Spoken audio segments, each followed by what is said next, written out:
High, good morning সবাইকে। তোমরা সবাই কেমন আছো? আমি তো জাস্ট ফাটাফাটি আছি। বাপরে বাপ! আজকে সাত সকালে এমন গরম পড়ছে তাই একেবারে স্নান করে চলে আসলাম। এসে হরলিক্স খেয়ে নিলাম আর দিয়ে দিলাম পুজো। তারপরে বেরিয়েছিলাম একটু বাজারে, আর কিছু বাজার দোকান করে নিয়ে এসেছি। কলা, তরমুজ, লিচু আর মুদিখানার মধ্যে কিনেছিলাম ম্যাগি, পাস্তা, মুড়ি আর সাবুর পাঁপড়। পাস্তা এনে এই গরমের মধ্যে আমি পাস্তাকে তো তুলে রেখেছি, কারণ গরমে আমি কিছুতেই রান্না করতে পারছি না। মুড়ি হলো আমার একমাত্র সম্বল। আমি রোজ রাত্রে ডিনারে প্রায় দিনই মুড়িই খাই, তাই জন্য ২ প্যাকেট মুড়ি এনেছি। একদম পেঁয়াজ ছিল না, আর আজকে আমি যে কটা রান্না করবো সবেতেই টুকটাক একটু পেঁয়াজ দেবো, তাই পেঁয়াজের আশায় গালে হাত দিয়ে বসেছিলাম। সবজি কাকুর থেকে তারপরে পেঁয়াজ, টমেটো আর একটা বেগুন আর একটুখানি লঙ্কা নিয়ে নিয়েছি। সকালবেলা স্নান করতে যাওয়ার আগে ডাল আর আলুটা সেদ্ধ করেই গিয়েছিলাম, তাই জন্য এখন কড়াইয়ের মধ্যে একটুখানি তেল দিয়ে পেঁয়াজ কুচি দিয়ে দিলাম। পেঁয়াজ ভাজাটা দিয়ে আমি এখানে আলুটা মেখে নিচ্ছি, কারণ গরমের চোটে আমার আর কিচ্ছু রান্না করতে ইচ্ছা করছে না। অল্প কটা চিংড়ি মাছ ছিল, ওইটা ভেজেছি, আর পেঁয়াজ লঙ্কা কুচিয়ে ডিমটাও ভেজে নিয়েছি। কড়াইতে তেল দিয়ে পাঁচফোড়ন আর শুকনো লঙ্কা দিয়ে আমি এখানে কেটে রাখা পেঁয়াজ আর টমেটোটা দিয়ে দিলাম। হালকা ভাজা ভাজা করে নেওয়ার পরে আমি এখানে সেদ্ধ করে রাখা ডালটা দিয়ে দেবো।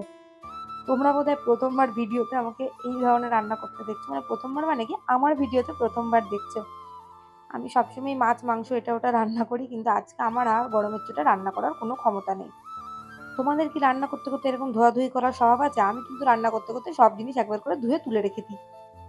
একটুখানি ডাল পড়ে গেছিল বলে আমি এখানে সাবান দিয়ে গ্যাসটাকে স্নান করিয়ে নিয়েছি। আর ১০ বার করে গ্যাস মোছার কিন্তু আমার একটা আলাদা রোগ আছে। পরে যখনই গ্যাসের এখানে কিছু করতে আসি তখন গ্যাসটা চকচক করলে দেখতেও ভালো লাগে। সামান্য এইটুকু রান্না আর এই গ্যাসটা মুছতে গিয়ে আমি এখানে ঘেমে নিয়ে একাকার হয়ে গিয়েছি। যাই হোক, একটুখানি রেস্ট করে নিয়ে চলে আসলাম লাঞ্চ করতে। আমি যেহেতু একটু মাছ মাংস খেতেই ভালোবাসি, এইসব খাওয়ার আমার খুব একটা রোচে না, কিন্তু মাঝে মধ্যে খেতে আবার আমার খুব ভালো লাগে। মাসি এখানে আমাকে ৩টে আম দিয়েছিল, তার মধ্যে একটা আমও কেটে নিয়ে বসে পড়েছি লাঞ্চে।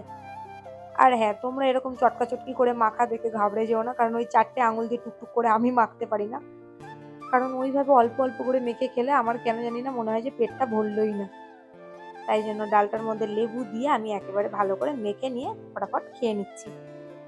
আর হ্যাঁ, গরম খাওয়ার কিন্তু আমি খুব একটা পছন্দ করি না, কিন্তু এই গরমের চক্করে তো ভাত ঠান্ডাই হতে চায় না, তাই কষ্ট করে খেতে হচ্ছে।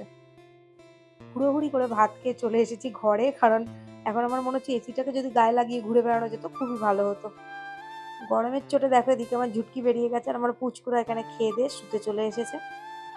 তারপরে একটুখানি ভাত ঘুম দিয়ে নেওয়ার পরে এখানে আসলাম এইগুলোরে খেতে দিতে।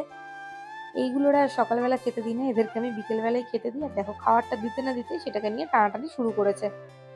আমি এই কাঠিটার মধ্যে করে দিই যাতে সারা জলটায় ছড়িয়ে না গিয়ে জলটা নোংরা না হয়, আর ও সেই কাঠিটা নিয়েই টানাটানি শুরু করে।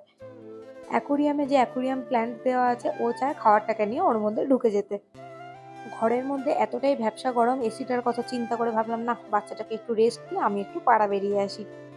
ওরে বাপরে! তারপরে যেই কিনা রেডি হয়ে বেরিয়েছি আর বাড়ি এসে সেই একই অবস্থা, ঘেমে নে একাকার। এখন যাবো ডিনার করতে, না না, এখন আর সেই সকালের মতো ডাল ভাত খাবো না। এখন আমি বেরিয়েছিলাম বলে কিছু খাবার দাবার নিয়ে এসেছি। তো চলো খেয়ে নেওয়া যাক। Thank you for watching, by.